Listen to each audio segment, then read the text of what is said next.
स्वागत है।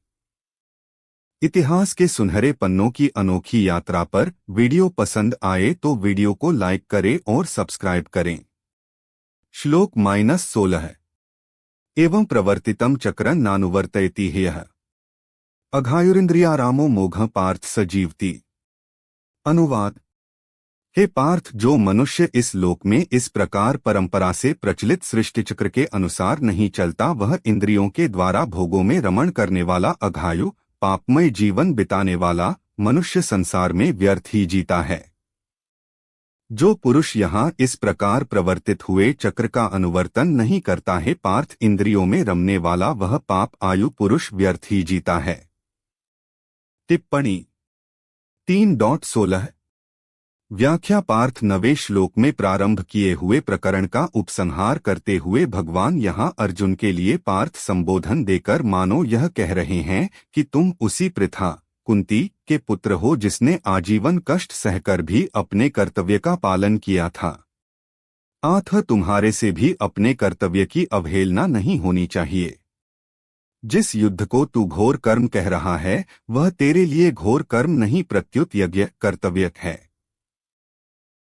इसका पालन करना ही सृष्टि चक्र के अनुसार बरतना है और इसका पालन न करना सृष्टि चक्र के अनुसार न बरतना है। एवं प्रवर्तितम चक्रं नानुवर्तयति, यह जैसे रथ के पहिए का छोटा सा अंश भी टूट जाने पर रथ के समस्त अंगों को एवं उस पर बैठे रथी और सारथी को धक्का लगता है, ऐसे ही जो मनुष्य 14वें-15वें श्लोकों में वर्णित सृष्टि चक्र के अनुसार नहीं चलता वह समष्टि सृष्टि के संचालन में बाधा डालता है। संसार और व्यक्ति दो विजातीय वस्तु नहीं हैं। जैसे शरीर का अंगों के साथ और अंगों का शरीर के साथ घनिष्ठ संबंध है, ऐसे ही संसार का व्यक्ति के साथ और व्यक्ति का संसार के साथ घनिष्ठ संबंध है। जब व्यक्ति कामना, ममता, आसक्ति और अहंता का त्याग करके अपने कर्तव्य का पालन करता है तब उससे संपूर्ण सृष्टि में स्वतः सुख पहुंचता है। इंद्रियाराम, जो मनुष्य कामना, ममता, आसक्ति आदि से युक्त होकर इंद्रियों के द्वारा भोग भोगता है उसे यहाँ भोगों में रमण करने वाला कहा गया है। ऐसा मनुष्य पशु से भी नीचा है क्योंकि पशु नए पाप नहीं करता प्रत्युत पहले किए गए पापों का ही फल भोगकर निर्मलता की ओर जाता है, परंतु इंद्रियाराम मनुष्य नए नए पाप करके पतन की ओर जाता है और साथ ही सृष्टि चक्र में बाधा उत्पन्न करके संपूर्ण सृष्टि को दुख पहुंचाता है। अघायु सृष्टि चक्र के अनुसार न चलने वाले मनुष्य की आयु, उसका जीवन केवल पापमय है। कारण कि इंद्रियों के द्वारा भोग बुद्धि से भोग भोगने वाला मनुष्य हिंसारूप पाप से बच ही नहीं सकता। स्वार्थी, अभिमानी और भोग तथा संग्रह को चाहने वाले मनुष्य के द्वारा दूसरों का अहित होता है, अतः ऐसे मनुष्य का जीवन पापमय होता है। गोस्वामी श्री तुलसीदास जी कहते हैं, पर द्रोही पर दार, रत पर धन पर अपबाद, ते नर पावर पापमय देह धरे मनुजात। मानस 7:39 मोघं पार्थ स जीवति, अपने कर्तव्य का पालन न करने वाले मनुष्य की सभ्य भाषा में निंदा या ताड़ना करते हुए भगवान कहते हैं कि ऐसा मनुष्य संसार में व्यर्थ ही जीता है, अर्थात वह मर जाए तो अच्छा है। तात्पर्य यह है कि यदि वह अपने कर्तव्य का पालन करके सृष्टि को सुख नहीं पहुंचाता तो कम से कम दुख तो न पहुंचाए। जैसे भगवान श्री राम के वनवास के समय अयोध्यावासियों के चित्रकूट आने पर कोल, किरात, भील आदि जंगली लोगों ने उनसे कहा था कि हम आपके वस्त्र और बर्तन नहीं चुरा लेते, यही हमारी बहुत बड़ी सेवा है, यह हमारी अति बड़ी सेवकाई। लेहिन न बासन बसन चोराई। मानस 2:251 ऐसे ही अपने कर्तव्य का पालन न करने वाले मनुष्य कम से कम सृष्टि चक्र में बाधा न डालें तो यह उनकी सेवा ही है। सृष्टि चक्र के अनुसार न चलने वाले मनुष्य के लिए भगवान ने पहले स्तेन एव सह 3:12 वह चोर ही है और भुंजते ते त्वघम 3:13 वे तो पाप को ही खाते हैं, इस प्रकार कहा। और अब इस श्लोक में अघायुरिंद्रियारामः, वह पापायु और इंद्रियाराम है, ऐसा कहकर उसके जीने को भी व्यर्थ बताते हैं। गोस्वामी तुलसीदास जी महाराज ने भी कहा है, तेज कृसानु रोष महिषेसा, अघवगुण धन धनी धनेसा, उदय केत समहित सभी के, कुंभकर्ण सम सोवत नीके। मानस 1:4-3 संबंध संसार से संबंध विच्छेद करने के लिए जो अपने कर्तव्य का पालन नहीं करता उस मनुष्य की पूर्व श्लोक में ताड़ना की गई है, परंतु जिसने अपने कर्तव्य का पालन करके संसार से संबंध विच्छेद कर लिया है उस महापुरुष की स्थिति का वर्णन भगवान आगे के 2 श्लोकों में करते हैं। 3:16 खनिज वनस्पति एवं पशु जगत के समस्त सदस्य अपनी स्वाभाविक प्रवृत्ति से ही यज्ञ भावना का पालन करते हुए प्रकृति में प्रवर्तित कर्मचक्र के निर्विघ्न चलने में अपना योगदान देते हैं। केवल मनुष्य को ही यह स्वतंत्रता है कि चाहे तो वह इसका पालन करे अथवा विरोध। जब तक किसी पीढ़ी के अधिक से अधिक लोग सामंजस्य के नियम के अनुसार जीवन जीते हैं तब तक उतनी ही अधिक मात्रा में वे सुख समृद्धि से संपन्न होकर रहते हैं। ऐसे काल को ही सामाजिक और सांस्कृतिक जीवन का स्वर्ण युग कहा जाता है। परंतु सभी मनुष्यों के लिए सदैव यह संभव नहीं होता कि वे इस सनातन नियम का दृढ़तापूर्वक पालन कर सकें। इतिहास के किसी किसी काल में मनुष्य इस नियम के विरुद्ध खड़ा हो जाता है और तब जीवन में शांति और विकास का राज्य विखरता हुआ अंत में मात्र खंडहर रह जाता है। ऐसे तिमिराच्छन्न युग निराशा और अशांति, युद्ध और महामारी, बाढ़ और अकाल से प्रताड़ित और त्रस्त युग होते हैं। स्वाभाविक ही मन में यह प्रश्न उठता है कि सुख शांति का उज्ज्वल दिवस अस्त होकर जगत में निराशा और अविवेक की अंधकारपूर्ण रात्रि आने का क्या कारण है। इसका उत्तर गीता में दिया गया हुआ है। व्यक्तियों से समाज बनता है। किसी समाज की उपलब्धियों के कारण हम उसे कितना ही गौरवान्वित करें, फिर भी समाज के निर्माता व्यक्तियों के व्यक्तिगत योगदान की अवहेलना नहीं की जा सकती। व्यक्तियों के योग्य होने पर समाज सरलता से आगे बढ़ता है, परंतु इकाई रूप व्यक्तियों का त्रुटिपूर्ण संगठन होने पर संपूर्ण समाज रूपी महल ही ढह जाता है। मनुष्य का विनाशकारी जीवन प्रारंभ होता है उसके अत्यधिक इंद्रियों के विषय में रमने से। देह को ही अपना स्वरूप समझकर उसके पोषण एवं सुख सुविधाओं का ध्यान रखने में ही वे व्यस्त हो जाते हैं। अत्यधिक देहासक्ति के कारण वे पशुवत विषयोपभोग के अतिरिक्त जीवन का अन्य श्रेष्ठ लक्ष्य ही नहीं जानते और इसलिए उच्च जीवन जीने के मार्ग के ज्ञान की भी उन्हें कोई आवश्यकता अनुभव नहीं होती। ऐसे युग में कोई भी व्यक्ति यज्ञ की भावना से कर्म करने में प्रवृत्त नहीं होता जिसके बिना उत्पादन के लिए अनुकूल परिस्थितियां पर्जन्य नहीं बनती, जिससे कि उत्पादन क्षमता देव आनंददायक पोषक वस्तुओं अन्न के रूप में प्रकट हो सकें। विषयों के भोगियों को यहाँ इंद्रियारामा कहा गया, जिनमें से प्रत्येक व्यक्ति केवल अपने ही भोग की चिंता करता है और अनजाने ही विश्व के कर्मचक्र में घर्षण उत्पन्न करता है। इन लोगों का जीवन पापपूर्ण माना गया है और गीता का कथन है वे व्यर्थ ही जीते हैं।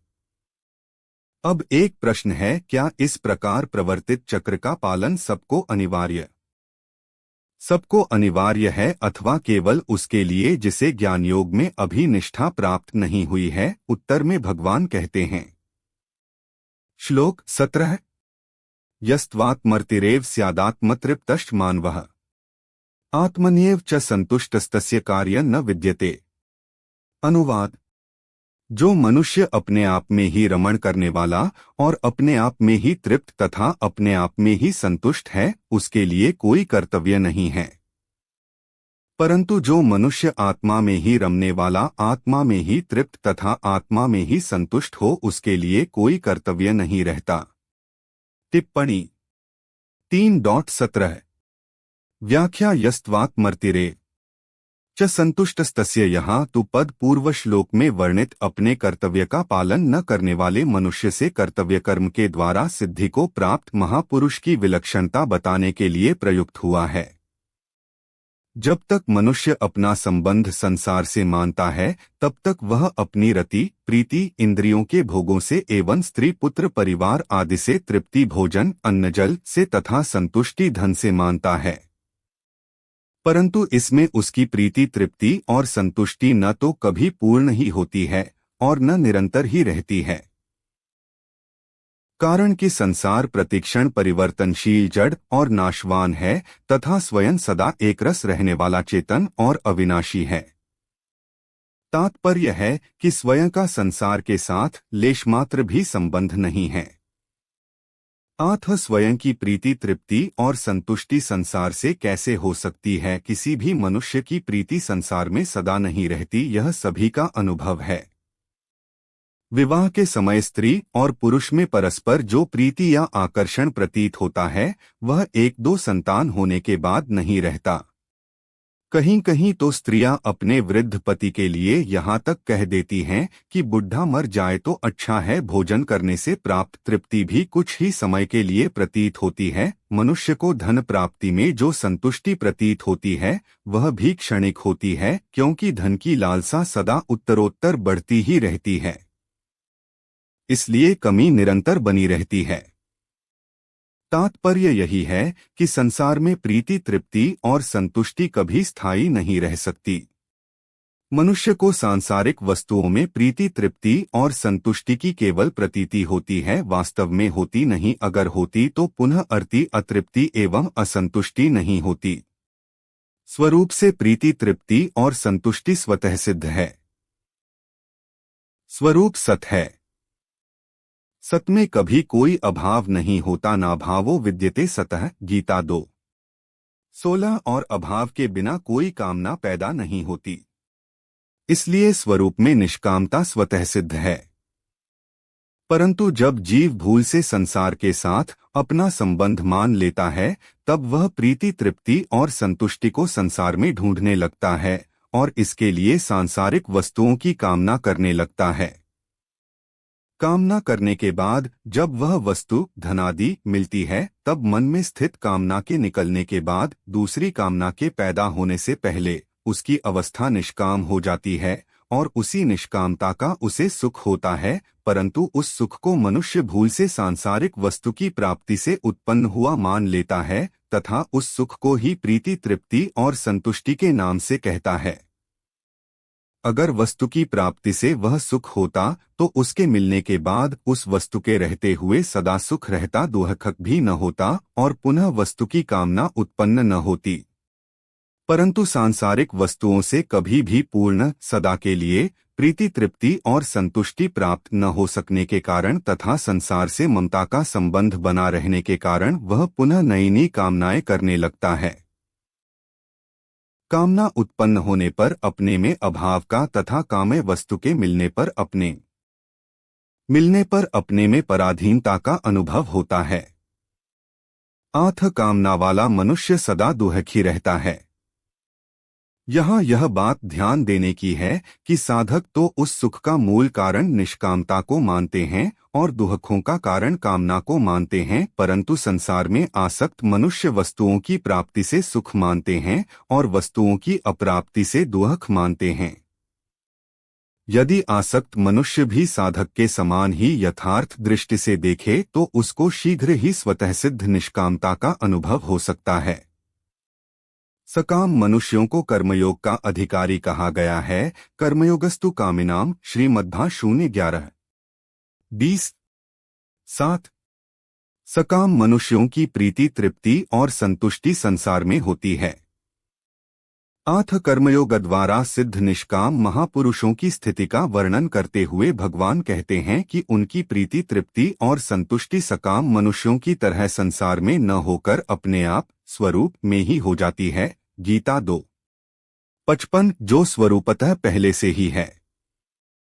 वास्तव में प्रीति तृप्ति और संतुष्टि तीनों अलग अलग न होते हुए भी संसार के संबंध से अलग अलग प्रतीत होती हैं। इसीलिए संसार से संबंध विच्छेद होने पर उस महापुरुष की प्रीति तृप्ति और संतुष्टि तीनों एक ही तत्व स्वरूप में हो जाती है। भगवान ने इस श्लोक में 2 बार तथा आगे के 18वें श्लोक में एक बार एव और च पदों का प्रयोग किया है। इससे यह भाव प्रकट होता है कि कर्मयोगी की प्रीति, तृप्ति और संतुष्टि में किसी प्रकार की कमी नहीं रहती एवं तत्व के अतिरिक्त अन्य की आवश्यकता भी नहीं रहती। गीता 6:22। तस्य कार्य न विद्यते। मनुष्य के लिए जो भी कर्तव्य कर्म का विधान किया गया है, उसका उद्देश्य परम कल्याण स्वरूप परमात्मा को प्राप्ति करना ही है। किसी भी साधन, कर्मयोग, ज्ञान योग अथवा भक्ति योग के द्वारा उद्देश्य की सिद्धि हो जाने पर मनुष्य के लिए कुछ भी करना, जानना अथवा पाना शेष नहीं रहता, जो मनुष्य जीवन की परम सफलता है। मनुष्य के वास्तविक स्वरूप में किंचन मात्र अभाव न रहने पर भी जब तक वह संसार के संबंध के कारण अपने में अभाव समझकर और शरीर को मैं तथा मेरा मानकर अपने लिए कर्म करता है, तब तक उसके लिए कर्तव्य शेष रहता ही है। परंतु जब वह अपने लिए कुछ भी न करके दूसरों के लिए अर्थात शरीर, इंद्रियां, मन, बुद्धि, प्राणों के लिए, माता पिता, स्त्री, पुत्र, परिवार के लिए, समाज के लिए, देश के लिए और जगत के लिए संपूर्ण कर्म करता है, तब उसका संसार से संबंध विच्छेद हो जाता है। संसार से सर्वथा संबंध विच्छेद होने पर उसका अपने लिए कोई कर्तव्य शेष नहीं रहता, कारण कि स्वरूप में कोई भी क्रिया नहीं होती। जो भी क्रिया होती है संसार के संबंध से ही होती है और सांसारिक वस्तु के द्वारा ही होती है। अतः जिनका संसार से संबंध है उन्हीं के लिए कर्तव्य है।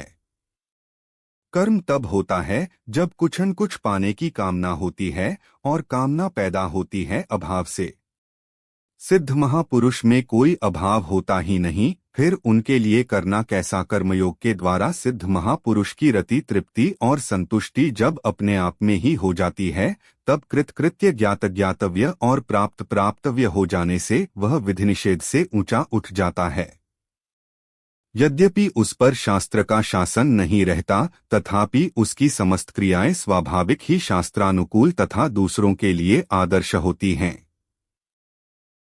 यहाँ तस्य कार्य न विद्यते पदों का अभिप्राय यह नहीं है कि उस महापुरुष से कोई क्रिया होती ही नहीं। कुछ भी करना शेष न रहने पर भी उस महापुरुष के द्वारा लोक संग्रह के लिए क्रियाएं स्वतः होती हैं।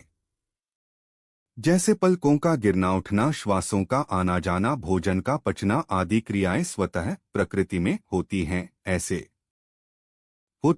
ऐसे ही उस महापुरुष के द्वारा सभी शास्त्रानुकूल आदर्शरूप क्रियाएं भी कर्तृत्वाभिमान न होने के कारण स्वतः होती हैं। 3.17 कर्म के चक्र का पालन अधिकतर साधकों के लिए करणीय है, क्योंकि यज्ञ भावना से कर्म के आचरण द्वारा उनका व्यक्तित्व संगठित होता है और उनमें जीवन के श्रेष्ठ कार्य ध्यान की योग्यता आती है।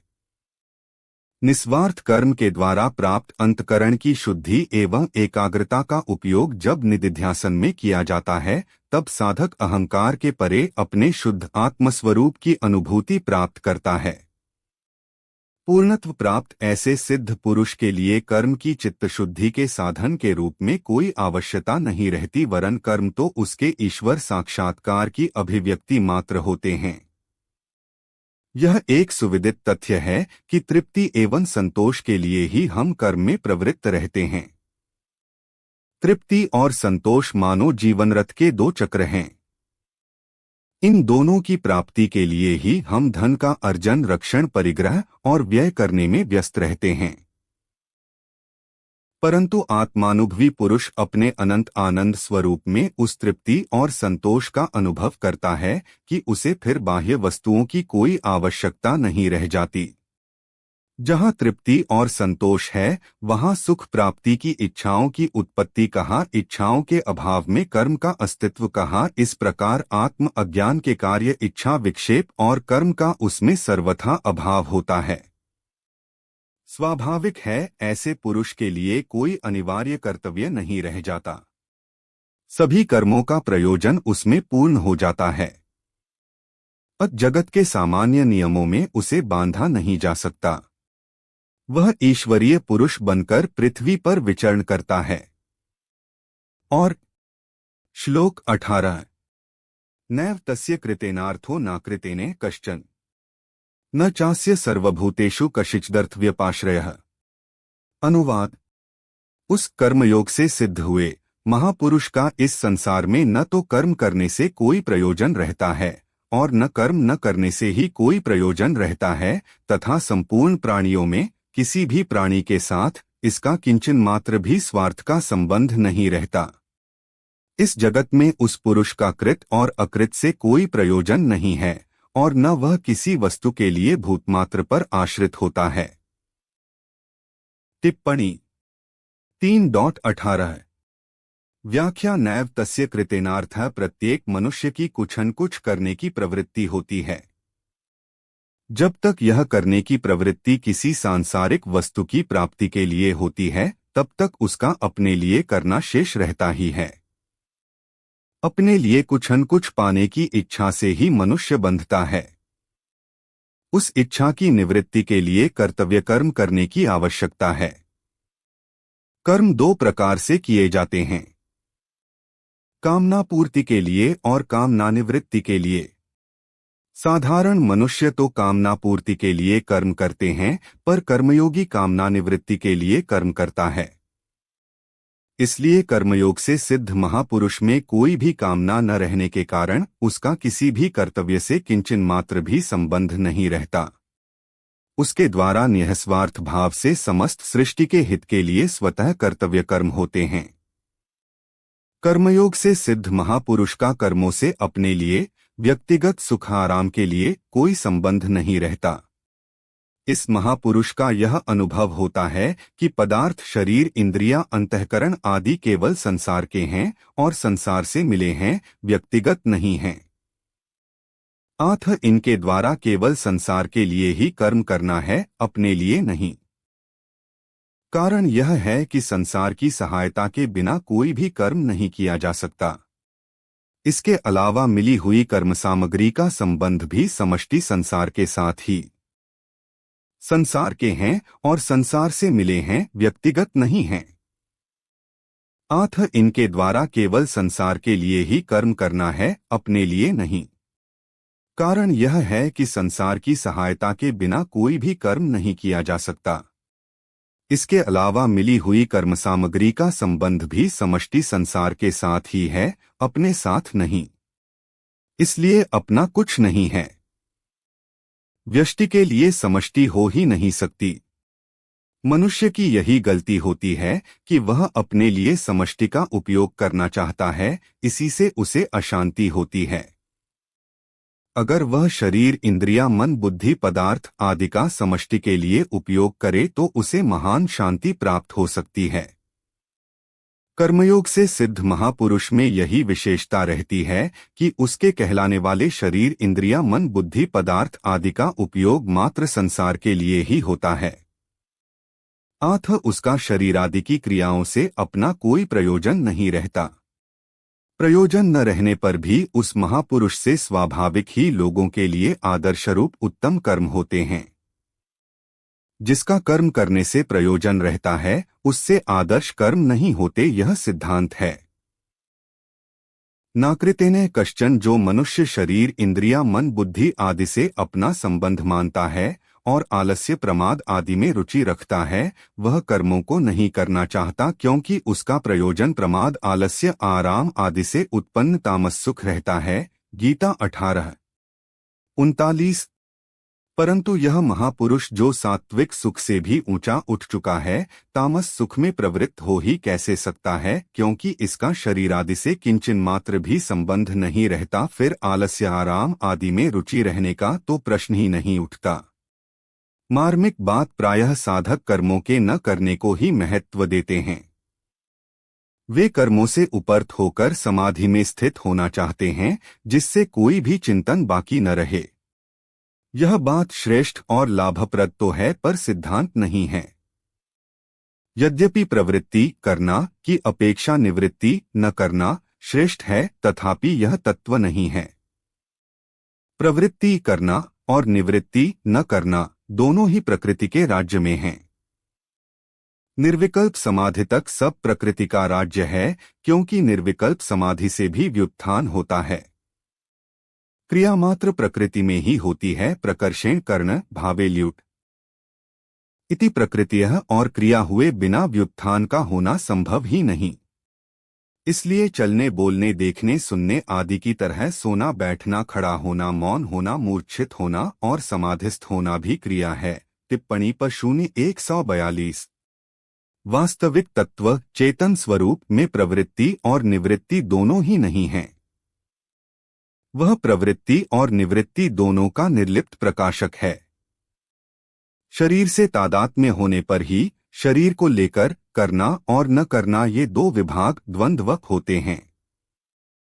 वास्तव में करना और न करना दोनों की एक ही जाति है। शरीर से संबंध रखकर न करना भी वास्तव में करना ही है। जैसे गच्छति जाता है क्रिया है, ऐसे ही तिष्ठति खड़ा है भी क्रिया ही है।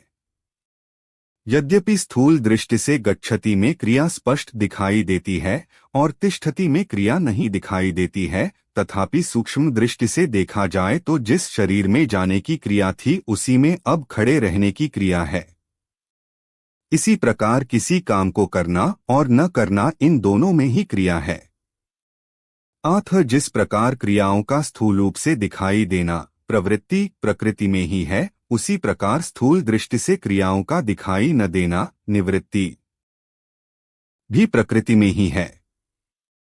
जिसका प्रकृति एवं उसके कार्य से भौतिक तथा आध्यात्मिक और लौकिक तथा पारलौकिक कोई प्रयोजन नहीं रहता, उस महापुरुष का करने एवं न करने एवं उसके कार्य से भौतिक तथा आध्यात्मिक और लौकिक तथा पारलौकिक कोई प्रयोजन नहीं रहता, उस महापुरुष का करने एवं न करने से कोई स्वार्थ नहीं रहता।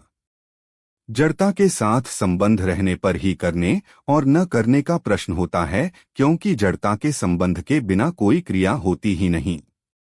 इस महापुरुष का जड़ता से सर्वथा संबंध विच्छेद हो जाता है और प्रवृत्ति एवं निवृत्ति दोनों से अतीत सहजनिवृत्त तत्व में अपनी स्वाभाविक स्थिति का अनुभव हो जाता है।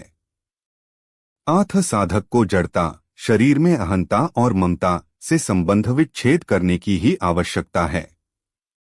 तत्व तो सदा ज्यों का त्यों विद्यमान है ही। न चास्य सर्वभूतेषु कश्चिदर्थव्यपाश्रयः शरीर तथा संसार से किंचन मात्र भी स्वार्थ का संबंध न रहने के कारण उस महापुरुष की समस्त क्रियाएं स्वतः दूसरों के हित के लिए होती हैं। जैसे शरीर के सभी अंग स्वतः शरीर के हित में लगे रहते हैं, ऐसे ही उस महापुरुष का अपना कहलाने वाला शरीर, जो संसार का एक छोटा सा अंग है, स्वतः संसार के हित में लगा रहता है। उसका भाव और उसकी संपूर्ण चेष्टाएं संसार के हित के लिए ही होती हैं। जैसे अपने हाथों से अपना ही मुख धोने पर अपने में स्वार्थ प्रत्युपकार अथवा अभिमान का भाव नहीं आता, ऐसे ही अपने कहलाने वाले शरीर के द्वारा संसार का हित होने पर उस महापुरुष में किंचित भी स्वार्थ प्रत्युपकार अथवा अभिमान का भाव नहीं आता। पूर्व श्लोक में भगवान ने सिद्ध महापुरुष के लिए कहा कि उसके लिए कोई कर्तव्य नहीं है, तस्य कार्यं न विद्यते। उसका हेतु बताते हुए भगवान ने इस श्लोक में उस महापुरुष के लिए 3 बातें कही हैं। 1. कर्म करने से उसका कोई प्रयोजन नहीं रहता। 2. कर्म न करने से भी उसका कोई प्रयोजन नहीं रहता। और 3. किसी भी प्राणी और पदार्थ से उसका किंचन मात्र भी स्वार्थ का संबंध नहीं रहता, अर्थात कुछ पाने से भी उसका कोई प्रयोजन नहीं रहता। वस्तुतः स्वरूप में करने अथवा न करने का कोई प्रयोजन नहीं है और किसी व्यक्ति तथा वस्तु के साथ कोई संबंध भी नहीं है, कारण कि शुद्ध स्वरूप के द्वारा कोई क्रिया होती ही नहीं।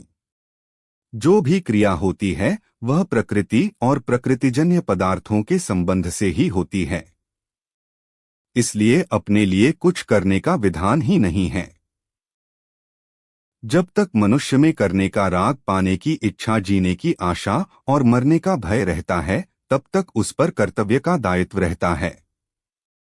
परंतु जिसमें किसी भी क्रिया को करने अथवा न करने का कोई राग नहीं है, संसार की किसी भी वस्तु आदि को प्राप्त करने की इच्छा नहीं है, जीवित रहने की कोई आशा नहीं है और मृत्यु से कोई भय नहीं है, उसे कर्तव्य करना नहीं पड़ता, प्रत्युत उससे स्वतः कर्तव्य कर्म होते रहते हैं। जहां अकर्तव्य होने की संभावना हो वहीं कर्तव्य पालन की प्रेरणा रहती है। विशेष बात गीता में भगवान की ऐसी शैली रही है कि वे भिन्न भिन्न साधनों से परमात्मा की ओर चलने वाले साधकों के भिन्न भिन्न लक्षणों के अनुसार ही परमात्मा को प्राप्त सिद्ध महापुरुषों के लक्षणों का वर्णन करते हैं। यहाँ 17वें 18वें श्लोकों में भी इसी शैली का प्रयोग किया गया है। जो साधन जहाँ से प्रारंभ होता है अंत में वहीं उसकी समाप्ति होती है। गीता में कर्मयोग का प्रकरण यद्यपि दूसरे अध्याय के 39वें श्लोक से प्रारंभ होता है, तथापि कर्मयोग के मूल साधन का विवेचन दूसरे अध्याय के 47वें श्लोक में किया गया है। उस श्लोक 2:47 के 4 चरणों में बताया गया है। 1. कर्मण्येवाधिकारस्ते, तेरा कर्म करने में ही अधिकार है। 2. मा फलेषु कदाचन, कर्मफलों में तेरा कभी भी अधिकार नहीं है। 3. माँ कर्मफल हेतुर्भुवः, तू कर्मफल का हेतु मत बन। 4. माँ ते संगोस्त्व कर्मणि, तेरी कर्म न करने में आसक्ति न हो। प्रस्तुत श्लोक 3:18 में ठीक उपर्युक्त साधना की सिद्धि की बात है।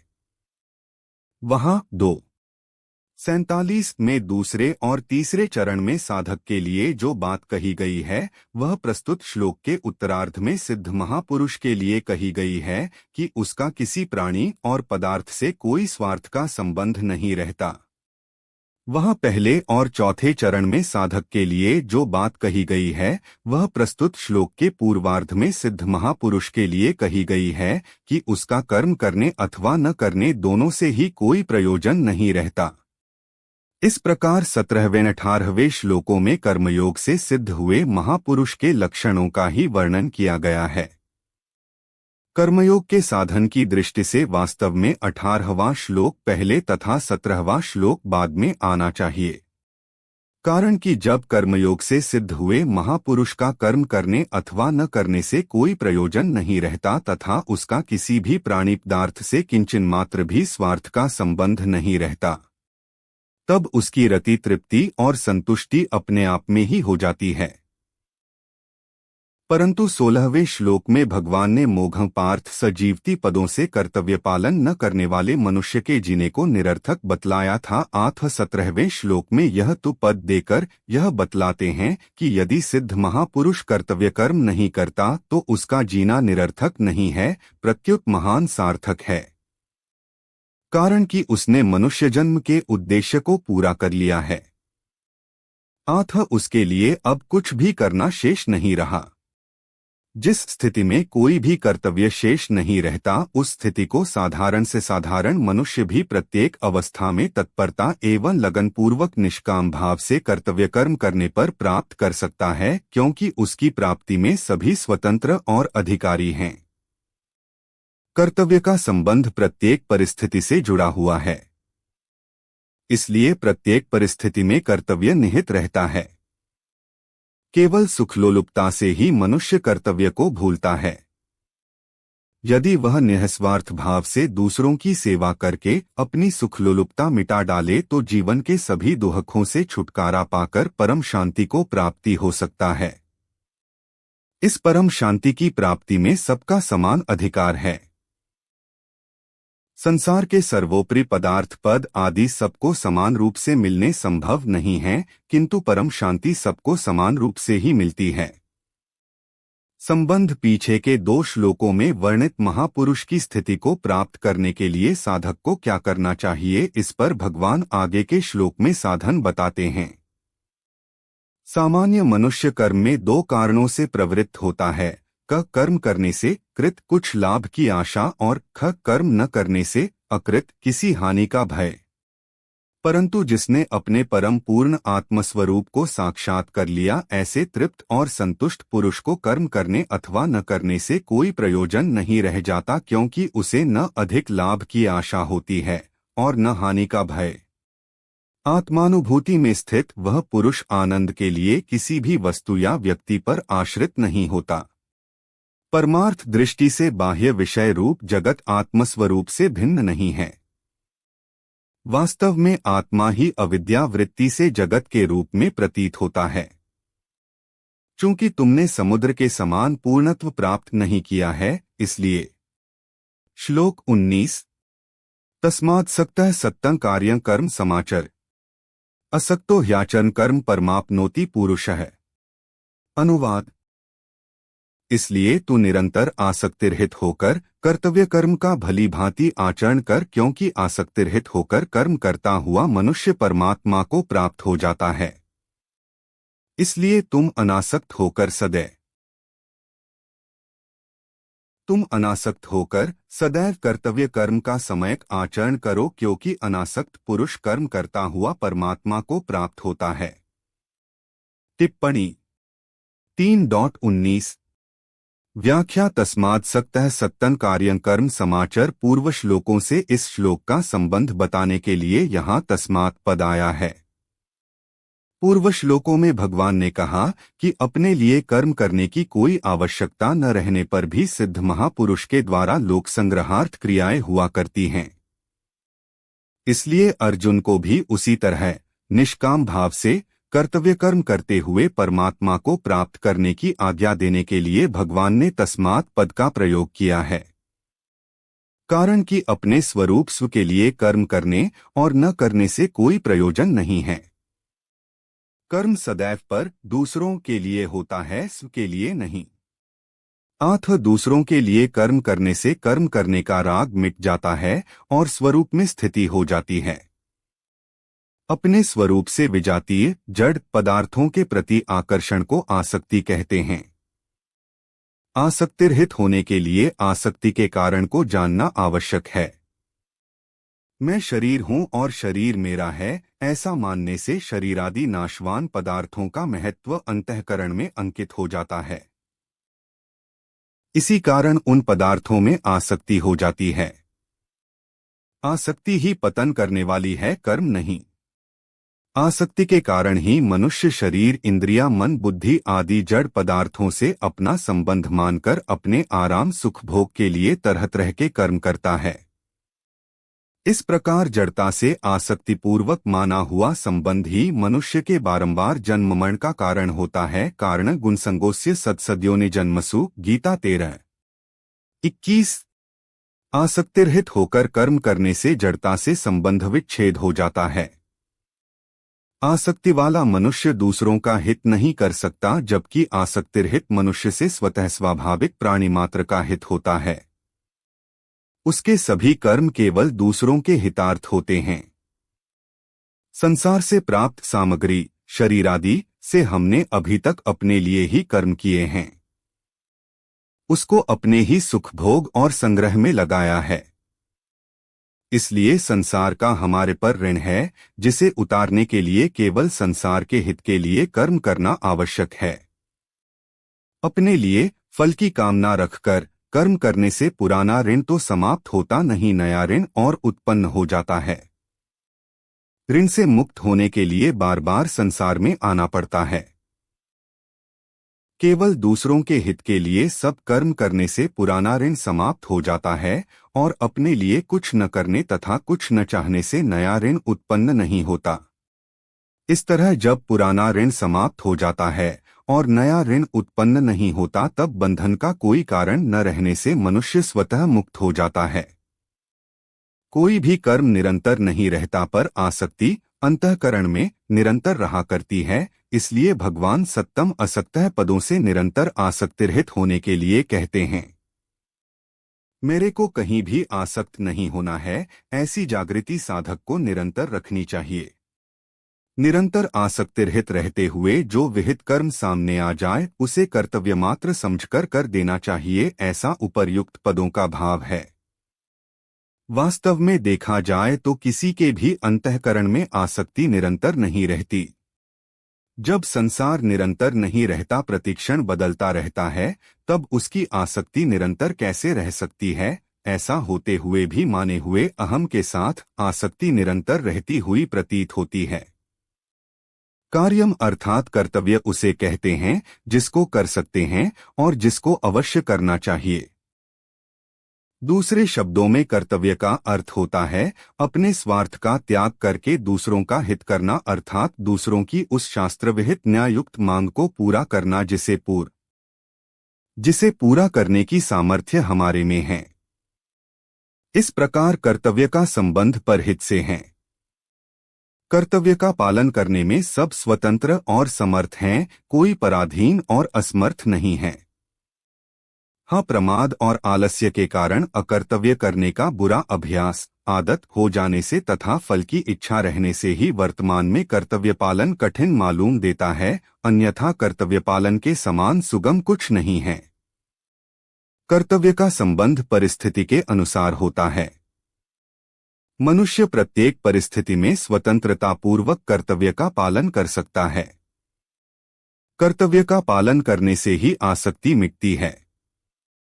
अकर्तव्य करने तथा कर्तव्य न करने से आसक्ति और बढ़ती है। कर्तव्य अर्थात दूसरों के हितार्थ कर्म करने से वर्तमान की आसक्ति और कुछ न चाहने से भविष्य की आसक्ति मिट जाती है। समाचार पद का तात्पर्य है कि कर्तव्य कर्म बहुत सावधानी, उत्साह तथा तत्परता से विधिपूर्वक करने चाहिए। कर्तव्य कर्म करने में थोड़ी भी असावधानी होने पर कर्मयोग की सिद्धि में बाधा लग सकती है। वर्ण, आश्रम, प्रकृति, स्वभाव और परिस्थिति के अनुसार जिस मनुष्य के लिए जो शास्त्र विहित कर्तव्य कर्म बताया गया है, अवसर प्राप्त होने पर उसके लिए वही सहज कर्म है। सहज कर्म में यदि कोई दोष दिखाई दे तो भी उसका त्याग नहीं करना चाहिए। गीता 18:48। क्योंकि सहज कर्म को करता हुआ मनुष्य पाप को प्राप्त नहीं होता। गीता 18:47। इसीलिए यहाँ भगवान अर्जुन को मानो यह कह रहे हैं कि तू क्षत्रिय है, आत्थ युद्ध करना। घोर दिखने पर भी तेरा सहज कर्म है, घोर कर्म नहीं। आत्थ सामने आए हुए सहज कर्म को अनासक्त होकर कर देना चाहिए। अनासक्त होने पर ही समता प्राप्त होती है। विशेष बात, जब जीव मनुष्य योनि में लेता है तब उसको शरीर, धन, जमीन, मकान आदि सब सामग्री मिलती है, और जब वह यहाँ से जाता है तब सब सामग्री यहीं छूट जाती है। इस सीधी सादी बात से यह सहज ही सिद्ध होता है कि शरीरादि सब सामग्री मिली हुई है, अपनी नहीं है। जैसे मनुष्य काम करने के लिए किसी कार्यालय, ऑफिस में जाता है तो उसे कुर्सी, मेज, कागज आदि सब सामग्री कार्यालय का काम करने के लिए ही मिलती है, अपनी मानकर घर ले जाने के लिए नहीं। ऐसे ही मनुष्य को संसार में शरीरादि सब सामग्री संसार का काम, सेवा करने के लिए ही मिली है, अपनी मानने के लिए नहीं। मनुष्य तत्परता और उत्साहपूर्वक कार्यालय का काम करता है तो उस काम के बदले में उसे वेतन मिलता है। काम कार्यालय के लिए होता है और वेतन अपने लिए। इसी प्रकार संसार के लिए ही सब काम करने से संसार से संबंध विच्छेद हो जाता है और योग परमात्मा के साथ अपने नित्य संबंध का अनुभव हो जाता है। कर्म और योग दोनों मिलकर कर्मयोग कहलाता है। कर्म संसार के लिए होता है और योग अपने लिए। यह योग ही मानो वेतन है। संसार साधन का क्षेत्र है। यहाँ प्रत्येक सामग्री साधन के लिए मिलती है, भोग और संग्रह के लिए कदापि नहीं। सांसारिक सामग्री अपनी और अपने लिए है ही नहीं। अपनी वस्तु परमात्म तत्व मिलने पर फिर अन्य किसी वस्तु को पाने की इच्छा नहीं रहती। गीता 6:22। परंतु सांसारिक वस्तुएं चाहे जितनी प्राप्त हो जाए पर उन्हें पाने की इच्छा कभी मिटती नहीं, प्रत्युत और बढ़ती है। जब मनुष्य मिली हुई वस्तु को अपनी और अपने लिए मान लेता है तब वह अपनी इस भूल के कारण बंध जाता है। इस भूल को मिटाने के लिए कर्मयोग का अनुष्ठान ही सुगम और श्रेष्ठ उपाय है। कर्मयोगी किसी भी वस्तु को अपनी और अपने लिए न मानते हुए उसे दूसरों की सेवा में उन्हीं की मानकर लगाता है। अतः वह सुगमतापूर्वक संसार बंधन से मुक्त हो जाता है। कर्म तो सभी प्राणी किया करते हैं, पर साधारण प्राणी और कर्मयोगी द्वारा किए गए कर्मों में बड़ा भारी अंतर होता है। साधारण मनुष्य कर्मी आसक्ति ममता कामना आदि को साथ रखते हुए कर्म करता है और कर्मयोगी आसक्ति ममता कामना आदि को छोड़कर कर्म करता है। कर्मी के कर्मों का प्रवाह अपनी तरफ होता है और कर्मयोगी के कर्मों का प्रवाह संसार की तरफ। इसलिए कर्मी बंधता है और कर्मयोगी मुक्त होता है। असक्तो ह्याचन कर्म मनुष्य ही आसक्तिपूर्वक संसार से अपना संबंध जोड़ता है, संसार नहीं। आत्म मनुष्य का कर्तव्य है कि वह संसार के हित के लिए ही सब कर्म करे और बदले में उनका कोई फल न चाहे। इस प्रकार आसक्तिरहित होकर अर्थात मुझे किसी से कुछ नहीं चाहिए इस भाव से संसार के लिए कर्म करने से संसार से स्वतः संबंध विच्छेद हो जाता है। कर्मयोगी संसार की सेवा करने से वर्तमान की वस्तुओं से और कुछ न चाहने से भविष्य की वस्तुओं से संबंध विच्छेद करता है। मेले में स्वयंसेवक अपना कर्तव्य समझकर दिन भर यात्रियों की सेवा करते हैं और बदले में किसी से कुछ नहीं चाहते। रात्रि में सोते समय उन्हें किसी की याद नहीं आती, कारण कि सेवा करते समय उन्होंने किसी से कुछ चाहा नहीं।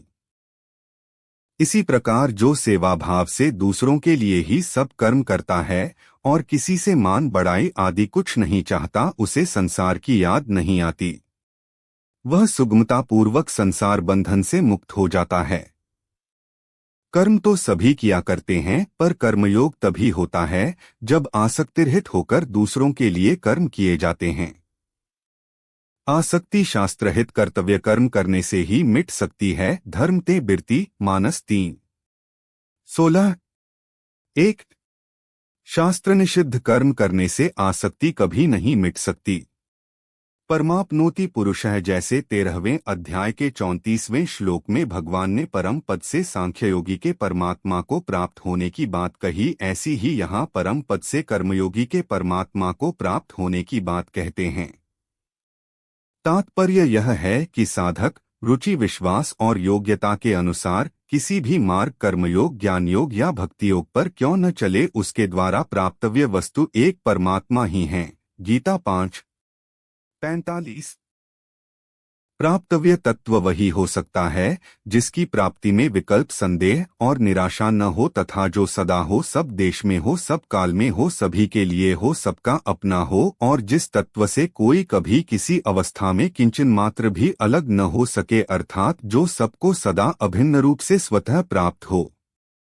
शंका कर्म करते हुए कर्मयोगी का कर्तृत्वाभिमान कैसे मिट सकता, क्योंकि कर्तृत्वाभिमान मिटे बिना परमात्म तत्व का अनुभव नहीं हो सकता। समाधान साधारण मनुष्य सभी कर्म अपने लिए करता है।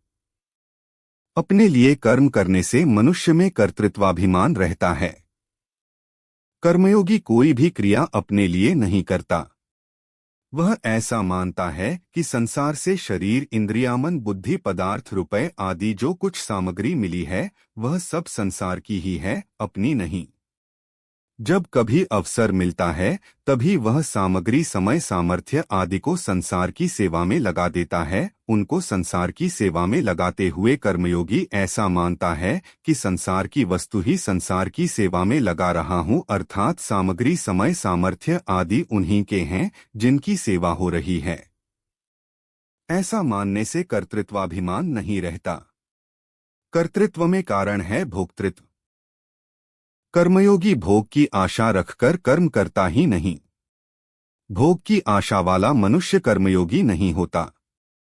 जैसे अपने हाथों से अपना ही मुख धोने पर यह भाव नहीं आता कि मैंने बड़ा उपकार किया है, क्योंकि मनुष्य हाथ और मुख दोनों को अपने ही अंग मानता है, ऐसे ही कर्मयोगी भी शरीर को संसार का ही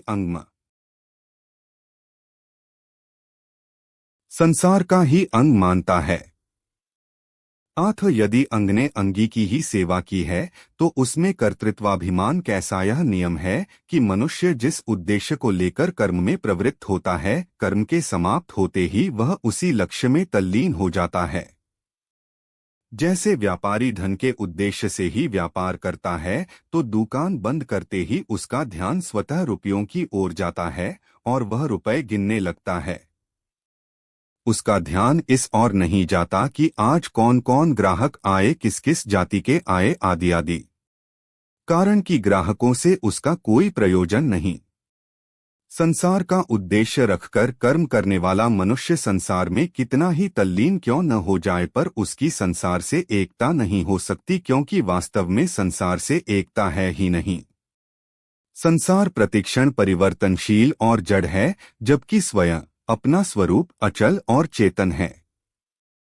परंतु परमात्मा का उद्देश्य रखकर कर्म करने वाले की परमात्मा से एकता हो ही जाती है, चाहे साधक को इसका अनुभव हो या न हो, क्योंकि स्वयं की परमात्मा के साथ स्वतः सिद्ध तात्विक एकता है।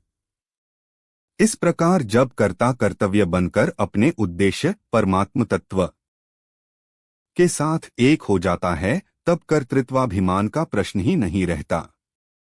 कर्मयोगी जिस उद्देश्य परमात्म तत्व की प्राप्ति के लिए सब कर्म करता है, उस परमात्म तत्व में कर्तृत्वाभिमान अथवा कर्तृत्व कर्तापन नहीं है। अतः प्रत्येक क्रिया के आदि और अंत में उस उद्देश्य के साथ एकता का अनुभव होने के कारण कर्मयोगी में कर्तृत्वाभिमान नहीं रहता। प्राणी मात्र के द्वारा किए हुए प्रत्येक कर्म का आरंभ और अंत होता है। कोई भी कर्म निरंतर नहीं रहता। अतः किसी का भी कर्तृत्व निरंतर नहीं रहता, प्रत्युत कर्म का अंत होने के साथ ही कर्तृत्व का भी अंत हो जाता है। परंतु मनुष्य से भूल यह होती है कि जब वह कोई क्रिया करता है तब तो अपने को उस क्रिया का कर्ता मानता ही है, पर जब उस क्रिया को नहीं करता तब भी अपने को वैसा ही कर्ता मानता रहता है। इस प्रकार अपने को निरंतर कर्ता मानते रहने से उसका कर्तृत्वाभिमान मिटता नहीं, प्रत्युत दृढ़ होता है। जैसे कोई पुरुष व्याख्यान देते समय तो वक्ता व्याख्यानदाता होता है, पर जब दूसरे समय में भी वह अपने को वक्ता मानता रहता है, तब उसका कर्तृत्वाभिमान नहीं मिटता। अपने को निरंतर व्याख्यानदाता मानने से ही उसके मन में यह भाव आता है कि श्रोता मेरी सेवा करें, मेरा आदर करें, मेरी आवश्यकताओं की पूर्ति करें, और मैं इन साधारण आदमियों के पास कैसे बैठ सकता हूँ, मैं यह साधारण काम कैसे कर सकता हूँ आदि। इस प्रकार उसका व्याख्यान रूप कर्म के साथ निरंतर संबंध बना रहता है। इसका कारण है व्याख्यान रूप कर्म से धन मान बड़ाई आराम आदि कुछ न कुछ पाने का भाव होना। यदि अपने लिए कुछ भी पाने का भाव न रहे तो कर्तापन केवल कर्म करने तक ही सीमित रहता है, और कर्म समाप्त होते ही कर्तापन अपने उद्देश्य में लीन हो जाता है।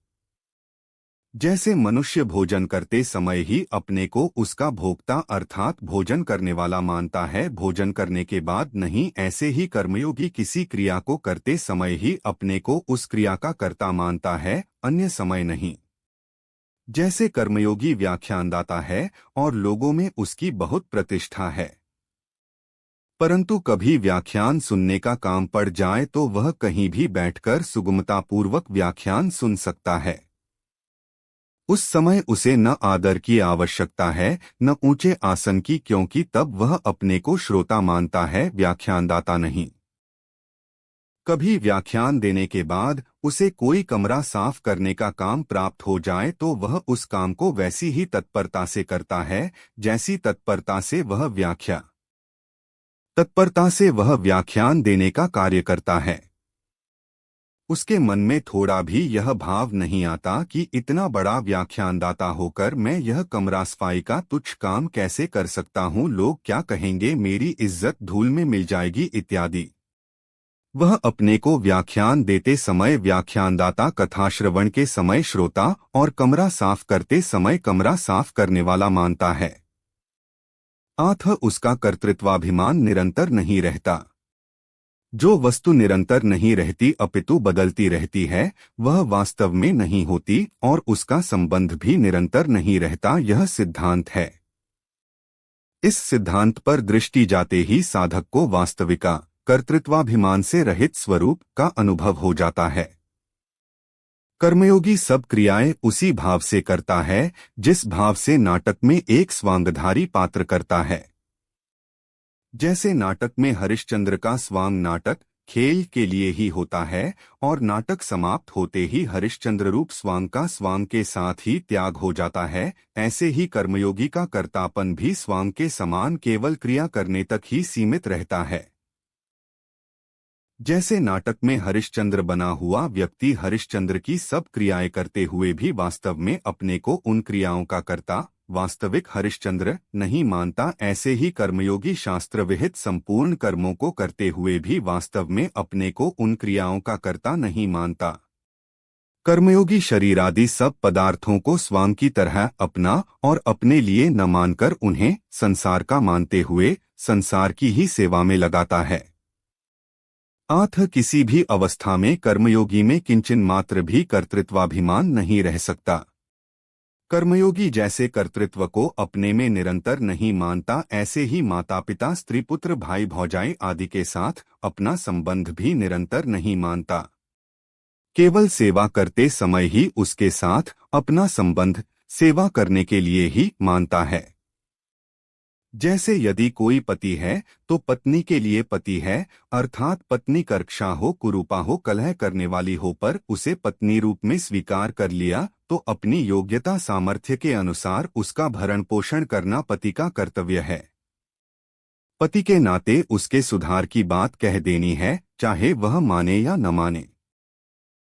हर समय अपने को पति नहीं मानना है, क्योंकि इस जन्म से पहले वह पत्नी थी इसका क्या पता, और मरने के बाद भी वह पत्नी रहेगी इसका भी क्या निश्चय, तथा वर्तमान में भी वह किसी की माँ है, किसी की पुत्री है, किसी की बहन है, किसी की भाभी है, किसी की ननद है, आदि आदि। वह सदा पत्नी ही तो है नहीं। ऐसा मानने से उससे सुख लेने की इच्छा स्वतः मिटती है और केवल भरण पोषण सेवा करने के लिए ही पत्नी है, यह मान्यता दृढ़ होती है। इस प्रकार कर्मयोगी को संसार में पिता पुत्र पति भाई आदि के रूप में जो स्वांग मिला है उसे वह ठीक ठीक निभाता है। दूसरा अपने कर्तव्य का पालन करता है या नहीं उसकी ओर वह नहीं देखता। अपने में कर्तृत्वाभिमान होने से ही दूसरों के कर्तव्य पर दृष्टि जाती है और दूसरों के कर्तव्य पर दृष्टि जाते ही मनुष्य अपने कर्तव्य से गिर जाता है, क्योंकि दूसरे का कर्तव्य देखना अपना कर्तव्य नहीं है। जिस प्रकार कर्मयोगी संसार के प्राणियों के साथ अपना संबंध निरंतर नहीं मानता, उसी प्रकार वर्ण आश्रम जाति संप्रदाय घटना परिस्थिति आदि के साथ भी अपना संबंध निरंतर नहीं मानता। जो वस्तु निरंतर नहीं है उसका अभाव स्वतः है। अतः कर्मयोगी का कर्तृत्वाभिमान स्वतः मिट जाता है। मार्मिक बात, जिसमें कर्तृत्व नहीं है उस परमात्मा के साथ प्राणी मात्र की स्वतः सिद्ध एकता है। साधक से भूल यह होती है कि वह इस वास्तविकता की तरफ ध्यान नहीं देता। जिस प्रकार झूला कितनी ही तेजी से आगे पीछे क्यों न जाए, हर बार वह समस्थिति में आता ही है, अर्थात जहां से झूले की रस्सी बंधी है उसकी सीध में आगे पीछे जाते समय एक बार आता ही है, उसी प्रकार प्रत्येक क्रिया के बाद अक्रिय अवस्था समता आती ही है। दूसरे शब्दों में पहली क्रिया के अंत तथा दूसरी क्रिया के आरंभ के बीच और प्रत्येक संकल्प तथा विकल्प के बीच समता रहती ही है। दूसरी बात, यदि वास्तविक दृष्टि से देखा जाए तो झूला चलते हुए विषम दिखने पर भी निरंतर समता में ही रहता है, अर्थात झूला आगे पीछे जाते समय भी निरंतर जहां से झूले की रस्सी बंधी है उसकी सीध में ही रहता है। इसी प्रकार जीव भी प्रत्येक क्रिया में समता में ही स्थित रहता है। परमात्मा से उसकी एकता निरंतर रहती है। क्रिया करते समय समता में स्थिति न दिखने पर भी वास्तव में समता रहती ही है। जिसका कोई अनुभव करना चाहे तो क्रिया समाप्त होते ही उस समता का अनुभव हो जाता है। यदि साधक इस विषय में निरंतर सावधान रहे तो उसे निरंतर रहने वाली समता या परमात्मा से अपनी एकता का अनुभव हो जाता है, जहां कर्तृत्व नहीं है। माने हुए कर्तृत्वाभिमान को मिटाने के लिए प्रतीति और प्राप्त का भेद समझ लेना आवश्यक है। जो दिखता है पर मिलता नहीं उसे प्रतीति कहते हैं, और जो मिलता है पर दिखता नहीं उसे प्राप्त कहते हैं। देखने सुनने आदि में आने वाला प्रतिक्षण परिवर्तनशील संसार प्रतीति है और सर्वत्र नित्य परिपूर्ण परमात्म तत्व प्राप्त है। परमात्म तत्व ब्रह्मा से चींटी पर्यंत सबको समान रूप से स्वतः प्राप्त है। इदंता से दिखने वाली प्रतीति का प्रतिक्षण अभाव हो रहा है। दृश्यमात्र प्रतिक्षण अदृश्य में जा रहा है। जिनसे प्रतीति होती है वे इंद्रिया, मन, बुद्धि आदि भी प्रतीति ही हैं। नित्य अचर रहने वाले स्वयं को प्रतीति की प्राप्ति नहीं होती। सदा सब में रहने वाला परमात्म तत्व स्वयं को नित्य प्राप्त है। इसलिए प्रतीति अभाव रूप और प्राप्त भाव रूप है। नास्तो विद्यते भावो नाभावो विद्यते सतः। गीता 2:16। यावन मात्र पदार्थ और क्रिया प्रतीति है। क्रिया मात्र अक्रियता में लीन होती है। प्रत्येक क्रिया के आदि और अंत में सहज स्वतः सिद्ध अक्रिय तत्व विद्यमान रहता है। जो आदि और अंत में होता है वही मध्य में भी होता है, यह सिद्धांत है।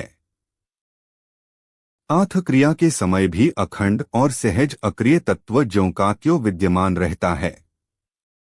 वह सहज अक्रिय तत्व चेतन स्वरूप अथवा परमात्म तत्व अक्रिय और सक्रिय दोनों अवस्थाओं को प्रकाशित करने वाला है, अर्थात वह प्रवृत्ति और निवृत्ति, करने और न करने दोनों से परे है। प्रतीति देश काल वस्तु व्यक्ति क्रिया आदि से माने हुए संबंध अर्थात आसक्ति के कारण ही नित्य प्राप्त परमात्म तत्व का अनुभव नहीं होता। आसक्ति का नाश होते ही नित्य प्राप्त परमात्म तत्व का अनुभव हो जाता है। आथ आसक्तिरहित होकर प्रतीति अपने कहलाने वाले शरीरादि पदार्थों को प्रतीति संसार मात्र की सेवा में लगा देने से प्रतीति शरीरादि पदार्थों का प्रवाह प्रतीति संसार की तरफ ही हो जाता है और स्वतः प्राप्त परमात्म तत्व शेष रह जाता है। संबंध आसक्तिरहित होकर कर्म करने अर्थात अपने लिए कोई कर्म न करने से क्या कोई परमात्मा को प्राप्त हो चुका है, इसका उत्तर भगवान आगे के श्लोक में देते हैं। भगवान श्री कृष्ण उपदेश के समय यह मानकर चलते हैं कि अर्जुन इस विषय में पूर्णतया अनभिज्ञ है, परंतु साथ ही वे उस पर केवल अपने विचार को थोपना भी नहीं चाहते जिन्हें अंधविश्वासपूर्वक वह स्वीकार कर ले। धर्म परिवर्तन कराना वेदांत का कार्य नहीं। हिंदू लोग इससे अनभिज्ञ हैं। कोई भी विधेयात्मक ऐसा करो उपदेश देने के पूर्व विस्तार से तर्क प्रस्तुत किए जाते हैं। कर्म के चक्र को पूर्णत बताने के बाद अब इस श्लोक में वे अंतिम निर्णय पर पहुंचकर अर्जुन को कर्म करने के लिए प्रोत्साहित करते हैं। इसलिए समाज और राष्ट्र के एक योग्य नागरिक होने के नाते तुम सदैव करणीय कर्तव्यों को समय प्रकार से करो। यहाँ फिर एक बार सब कर्मों में अनासक्त रहने पर बल दिया गया है। आसक्ति अहंकार, अहंकार मूलक इच्छा। अनासक्ति का अर्थ है अहंकार और स्वार्थ का परित्याग। इसके पूर्व आसक्ति से वासनाओं की उत्पत्ति के विषय में बताया जा चुका है। निम्नांकित कारण से भी तुमको कर्म करने चाहिए। वीडियो पसंद आया हो तो चैनल को सब्सक्राइब करें और वीडियो को लाइक करें।